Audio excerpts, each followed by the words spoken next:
I've been a good citizen. I try not to commit crimes or, you know, do illegal stuff. So I'm out. Personally, I've been a child advocate for a very long time. And in continuing to do so, I hope I'll be able to ensure that the safety of children is guaranteed, to ensure that there is a friendly Gambia created for all children in the country. And I also hope in the future, when I become a lawyer by God's grace, I would continue to do the same thing and ensure that the world is healed for children, like Michael Jackson said, and also to ensure that women are also protected. Well, I believe that as Gambians, we all have our role to play in the development of the country. So as a law student, I'll ensure that when I hopefully graduate, that's with the help of God, I'll ensure that I defend the rights of the poor and the oppressed. I believe in that way I'll be contributing my own role to ensure that the Gambia is a better place for all of us. Very, very important question you should always ask yourself. Every morning you wake up, ask yourself that question. And don't be satisfied with an answer until you feel like you got the right one. That question is, what can you do for your own country? You heard what those people said? Think about your own answer and make sure you practice it. Practice what you preach. That was the Kadu Askanwi right there. What can you do for your own country? I know what I can do for my country, but I'm not satisfied with it, so I'm still working on doing some more. Yes. And now we have another exclusive interview with a very, very prominent writer, very inspiring, very interesting. X-Miles had a chit-chat with Mr. Modu Sabali, who's a very interesting writer, and listen to what he had to say, what he shared with us on Fila. Don't go away. It's your favorite TV show, Fila. Welcome to another edition of Kanla. As you know, this segment of the Fila show basically just seeks to bring out the profiles of individuals, you know, who are high standing in society, people who have achieved something, you know, in their lives and are still going for more. And in this segment here, we have a person that is, I don't know how to describe him because he's into a lot of things, you know what I'm saying, but we have him right here. He'll basically just break it all down for us. His name is Momodu Sabali. Mr. Sabali, welcome to Kanla. Thank you, and Manla, Momodu Sabali. Right. Born in Banjul, grew up in Lamin, Kombonoff. Went to school in St. Peter's and Gambia High Schools. 94, finished A-levels, out of school, no work, no university. I was playing football, and then the university extension program came in. First time in the Gambia, to go or not to go. For some reason, I decided to go. When was this? This was 94? The university started November 95. 95.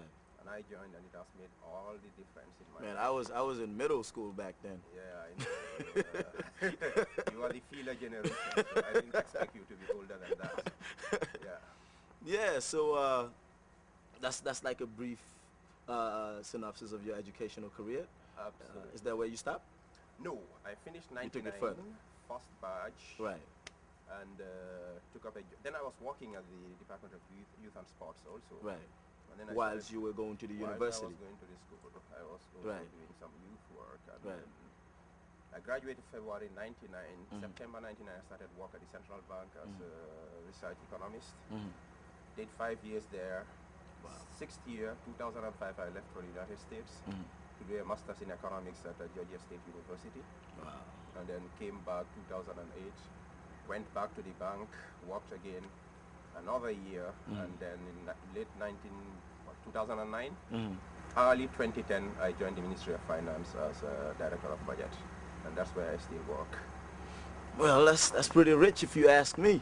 Well, that's on the educational side. We'll eventually get back to that again because I would want a couple of things in detail. But coming over to your personal life, you said you were born in Banjul. You care to tell us how long ago this was, or? About your age, about your age plus 10, 12 years, mid-70s to be precise. Mid-70s? Mid-70s. Well, that shouldn't be 10, 12 years plus my age. Okay, maybe I'm underestimating your age. Plus or minus. Right, right. Yeah. So, yeah, I lived in Banjul for some 6 years. After the 1981 coup, we left for Lamin. Okay. I guess the coup was a bit too tough for us. So we decided to get away from the capital. Had to go to the suburbs. Yeah. Right. So, so we can correctly say you grew up in Lamin. Lamin, yeah. Right, and that's where you went to school, primary school, and then you moved on to Gambia School. Gambia High School. And then Gambia High for A-levels. So what was life like for you growing up? Growing up, it was very interesting, you know. Of course, you born in a poor family, you know, but you were happy. You get all these mangoes around you after lunch, and you know. Yeah, coming from Banjul and going to Lemon, that should have been a pleasant delight. We are taking, you know, mango in the Febani rot, you know. Whilst the real Lemon boys would not touch them, we will scramble after them, you know. And a little bit of wrestling, and I was not good at it because coming from Banjul, so I caught up later. Right. And then of course football would be there, you know. Yeah, I heard somebody say that. Somebody said you were a very good soccer player. Yeah, it was Sana. Right. Sana Saria, we grew up together in Lamin. We had this team called United Stars. It was a 3-tier team. All the boys in the neighborhood. We had Team A. My elder brother was in that category, Kotori. Then I was in Team B.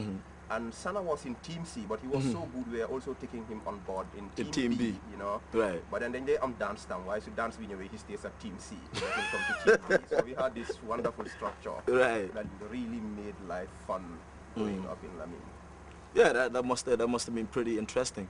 It was. It sure was. So how was it like, the social life? Because you had the football and the dances. Yeah. And I bet there were the girls in it as well.